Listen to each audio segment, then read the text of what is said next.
Champions Surrey slumped to first defeat of the season.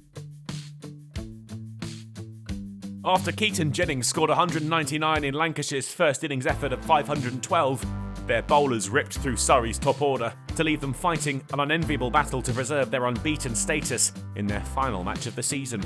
That task got more difficult early in the day, Jordan Clark chopping Williams onto his stumps to go for 5.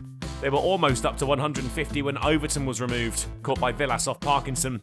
Laws tried to counter-attack, the Lancashire spinner lifted for 6, but another Surrey batter would fall by the wayside. Steele out LBW to Hartley for a gritty 47. Roach and Laws did all they could to shut up shop and deny Lancashire any further wickets before lunch, but Hartley fired one past Laws' legs to leave Surrey down to their final wicket, Moriarty joining Roach. The latter added some final flourishes to push his side beyond 200. He'd fall looking for another big shot. Hartley pumps down the ground, straight to Williams. Surrey all out for 209, still 303 behind the hosts. It had been a really disappointing performance from the champions. Steele with 47 was their top scorer, with only Amler, Laws and Roach late on making it beyond 20. Williams had impressed again with the ball, finishing with 3 for 41. Hartley 3 for 28.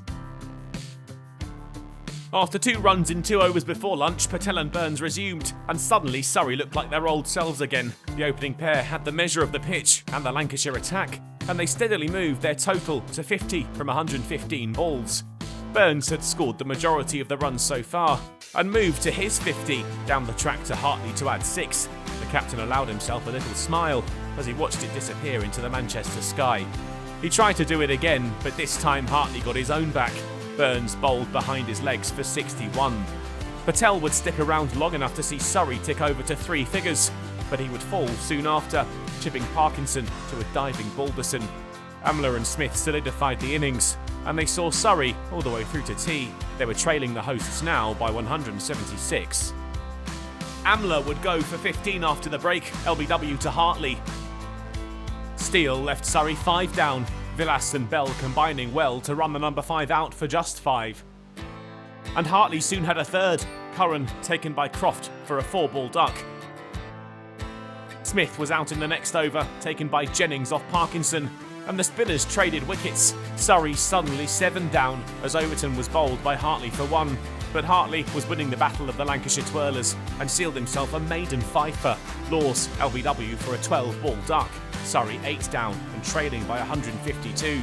Jordan Clark tried to dig in with Roach, but the bowling was relentless, and finally the number 7 fell, LBW to Bailey, bowling some handy off-spinners. Surrey 1 wicket away from their first defeat of the season. Try as they might, they wouldn't make it to the close. The match wrapped up when Kemar Roach was given LBW to Matt Parkinson, Lancashire sealing the victory by an innings and 130 runs.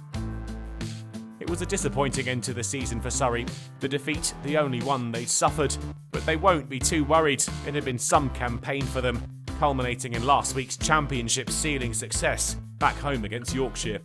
They'll surely be there or thereabouts next year. They're a side packed with young, exciting talents who have provided us with some magical moments throughout the season. If this performance is anything to go by, Lancashire could very well be in the title picture too.